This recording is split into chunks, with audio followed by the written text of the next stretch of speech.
Halo semuanya, perkenalkan, nama saya Nila Tiajedi Kusuma Gita. Saya berasal dari SMA 1 Kejayan, kelas 12 MIPA 1. Saya akan menjelaskan kelainan dan penyakit genetik pada manusia. Oke, kelainan dan penyakit genetik pada manusia dibagi menjadi 3.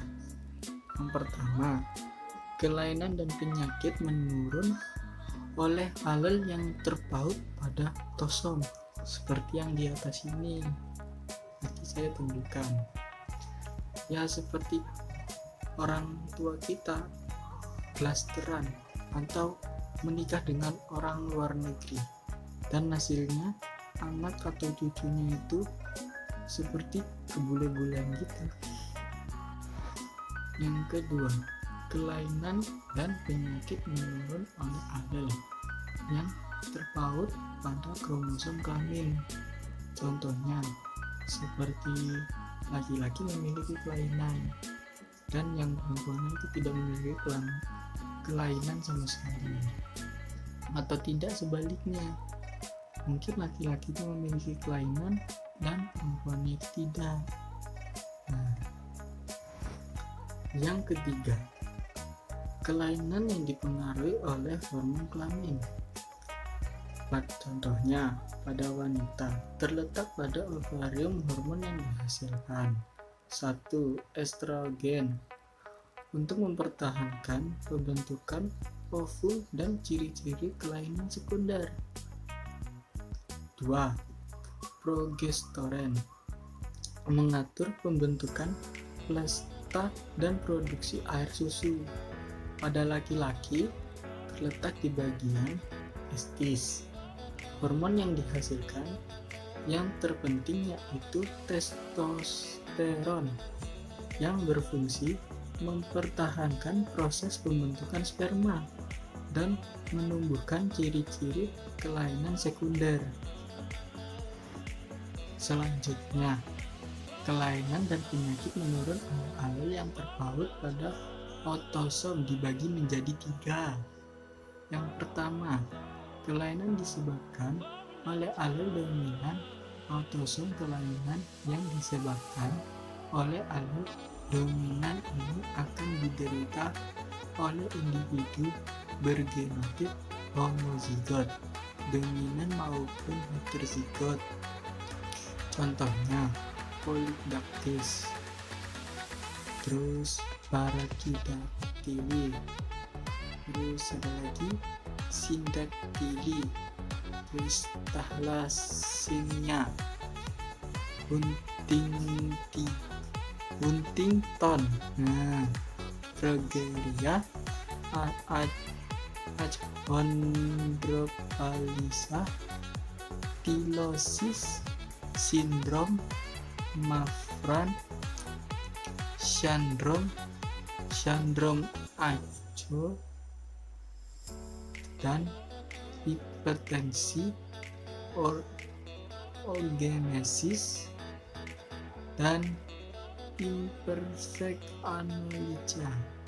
Nah, maaf ya agak belibet, nanti saya tulis di atas ini kok. Yang kedua, kelainan yang disebabkan oleh alel autosomal. Kelainan ini disebabkan oleh alel semidominan autosomal. Contohnya, cystinuria adalah kelainan berupa tulu terlalu banyak menyekresikan asam amino asid.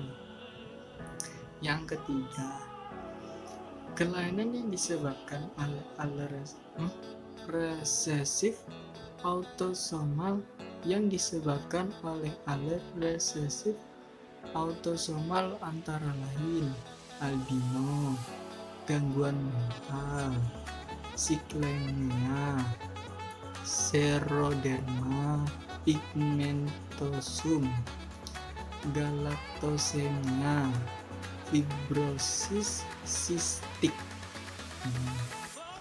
Oke, lanjut. Kelainan dan penyakit menurun oleh alel yang terpaut pada kromosom. Kelainan yang disebabkan oleh gen yang terpaut pada kromosom X akan diderita oleh perempuan atau laki-laki. Sementara itu, kelainan yang disebabkan oleh alel yang terpaut pada kromosom yang hanya diderita oleh laki-laki. Kelainan dan penyakit menurun oleh alel yang terpaut pada kromosom kelamin dibagi menjadi dua. Yang pertama, kelainan yang terpaut pada kromosom X, contohnya buta warna. Buta warna disebabkan oleh kelainan pada sel-sel kerucut mata sehingga tidak dapat mengenali warna-warna tertentu. Buta warna dibedakan menjadi dua macam, yaitu buta warna total dan buta warna parsial. Yang kedua, kelainan yang terpaut pada kromosom Y. Kelainan ini hanya diderita oleh laki-laki. Contohnya, hipertrikosis. Hipertrikosis adalah kelainan berupa tubuhnya rambut di bagian tertentu dari daun telinga, wajah, dan anggota tubuh lainnya. Usai tumbuh rambutnya beraneka ragam, ada yang sejak lahir atau masa pertumbuhan. Misalnya ketika bayi berusia 3 bulan. Itu semua udah menimbulkan rambut yang sangat banyak. Nah, lanjut, kelainan yang dipengaruhi oleh hormon kelamin, contoh sifat yang tidak terletak pada kromosom kelamin tetapi ekspresi gen dipengaruhi oleh hormon kelamin adalah kedutaan dikendalikan oleh alel dominan autosomal dalam keadaan homozigot. Dominan baik pada laki-laki maupun perempuan menimbulkan keretakan dalam keadaan terzigot adalah cilaki menimbulkan kebotakan, sedangkan pada wanita tidak. Oh iya, tadi kan saya sangat banyak menyebutkan alel. Apa sih alel itu? Alel merupakan bentuk-bentuk alternatif dari gen pada suatu lokus. Alel terbentuk karena adanya variasi pada urutan basa nitrogen akibat peristiwa mutasi. Terima kasih sudah menonton video saya. Semoga kalian sehat semua. Sampai jumpa.